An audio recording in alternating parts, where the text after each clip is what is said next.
Okay. Super. Keep going. And then just guide the tip. Very good. Suck, suck, suck, guide the tip. Suck, suck, suck, guide the tip. And when you want to make a big movement, then we'll think about which torque we put on. How many colonoscopies have you done, Peter? I think about 800. Okay, so the colon's spinning a little bit more than you would anticipate. Would you agree? Yeah. So just pause for a second. It means that there's usually either a fairly redundant sigmoid or the mesentery attaching the sigmoid colon is fairly lax. Yeah. Do you agree?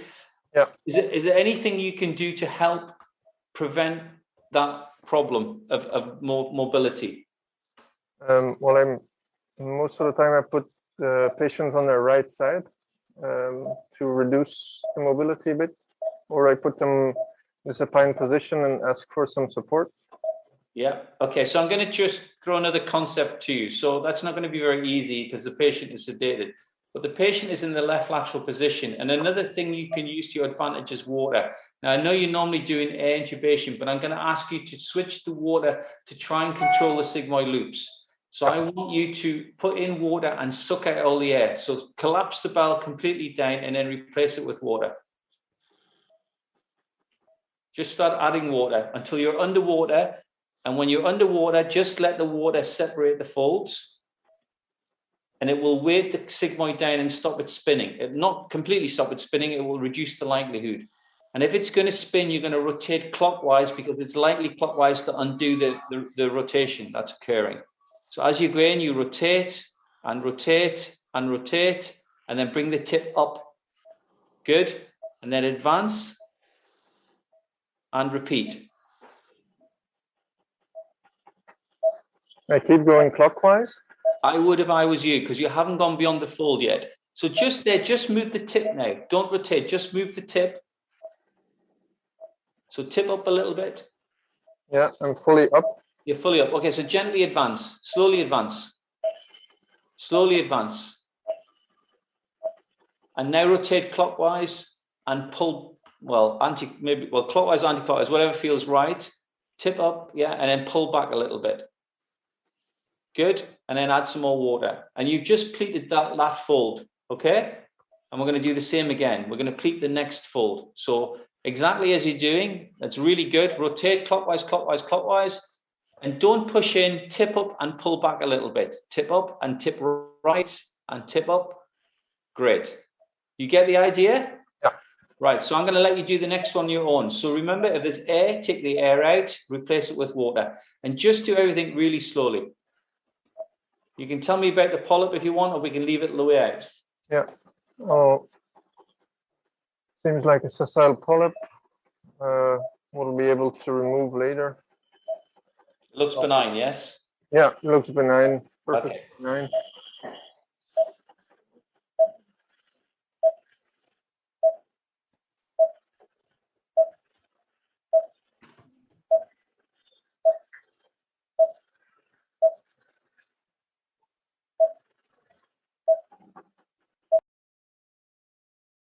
Okay, just pause for a second, Peter. You're doing really well. I love your approach here, but your loop outside the scope's causing you a problem.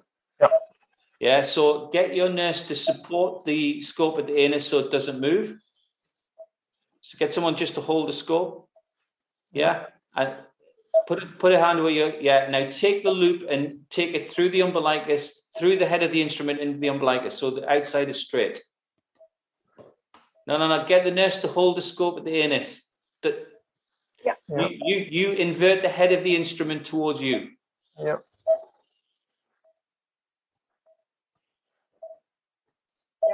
Okay, and then pick it up again. And you'll find it feels much freer. Yeah. The second thing I want you to just warn you about is you're going around what is almost certainly the sigmoid descending junction. And as you go around the corner, the sigmoid colon is fairly redundant and will have a tendency to blow out. And if it does, I don't want you to let that happen. I want you to pull the scope back straight again and then re-advance it. Do you understand? Yes. Okay.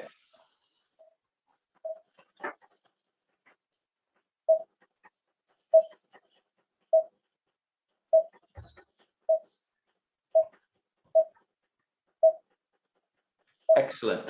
Excellent.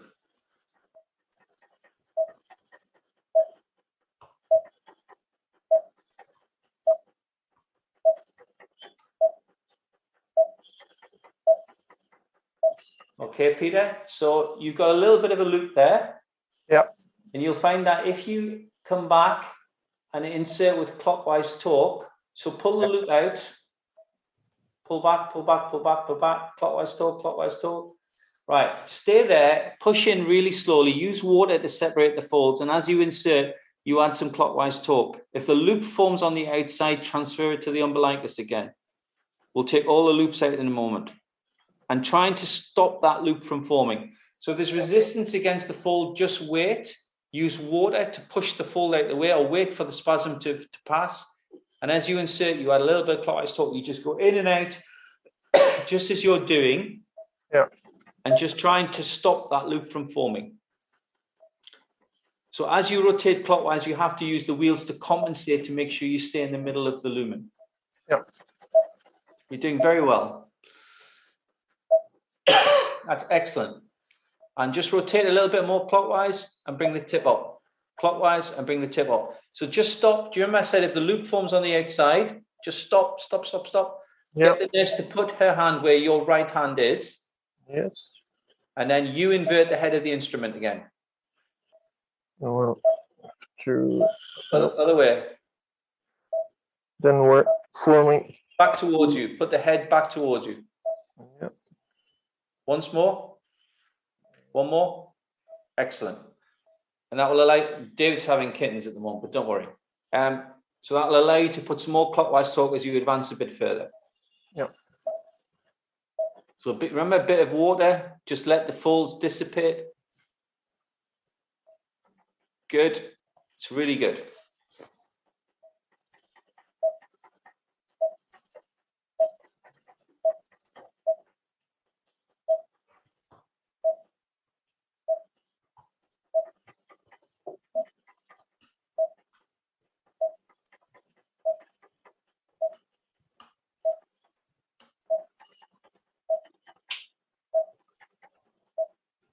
Okay, just pause there.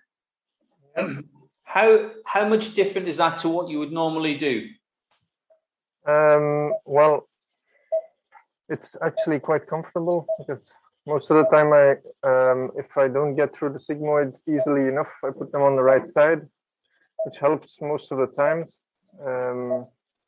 But I form loops more easily, I think. Yeah.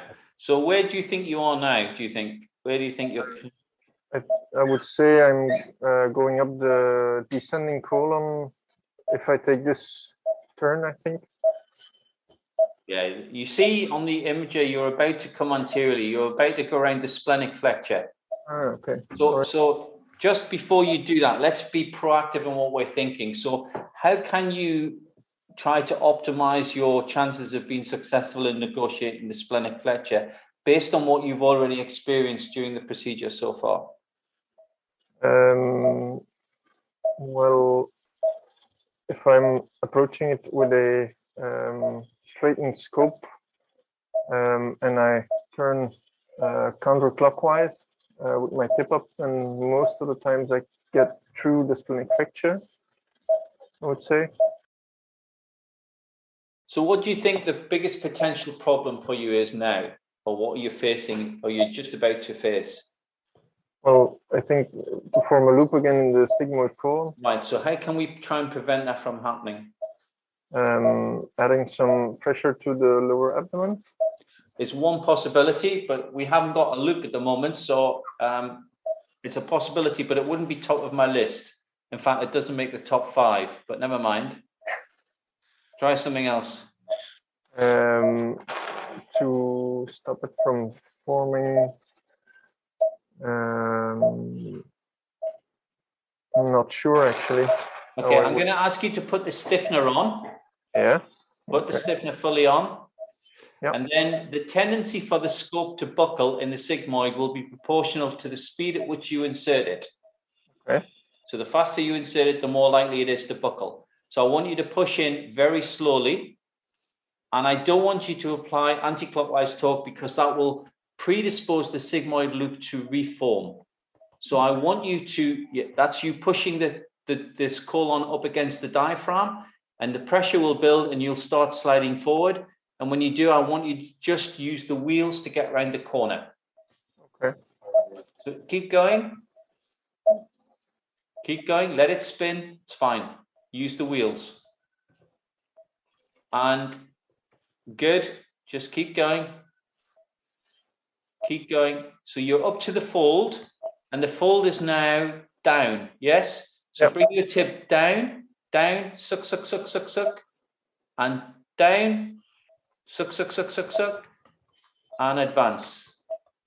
And I'm now going to ask you to switch to using CO2 because it will be easier for you. Okay. Okay? And we can take the water out. And as you progress along the transverse colon here, your right hand will become relatively, there'll be relative pressure on it. The resistance will increase as the stiffening section reaches the splenic flexure. And when you feel that, just take the stiffener off again.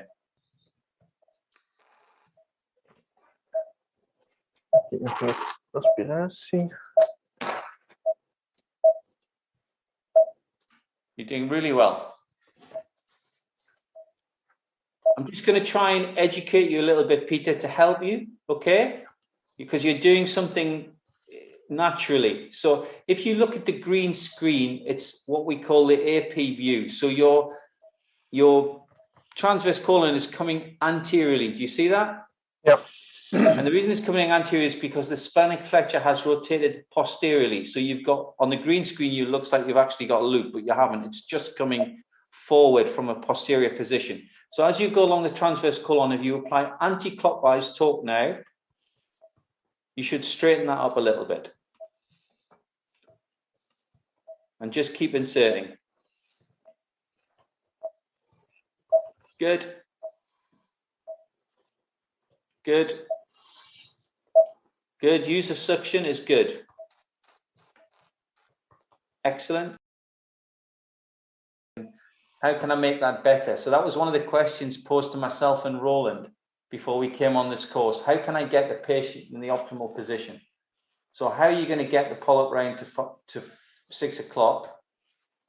And what are you going to do with all this fluid? Well, I was trying to aspirate most of it, but I think I might need to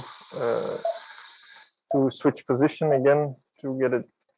Okay, so because you've got a few minutes, I'm going to ask if the anaesthetist doesn't mind doing this, but put the patient in the right lateral position and just see how easy it is to then access the polyp, okay? The fluid will disappear all by itself.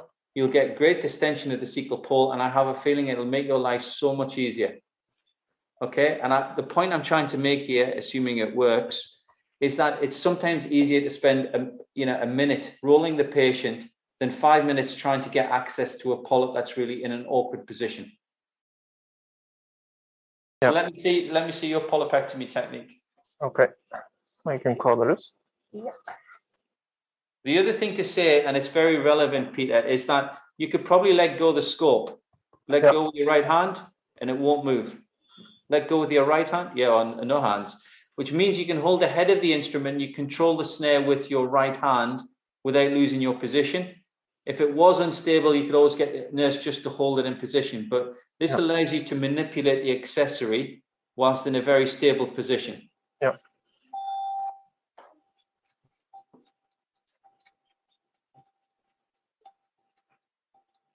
John, just to say, we've got about 3 or 4 minutes before we have to finish in the room.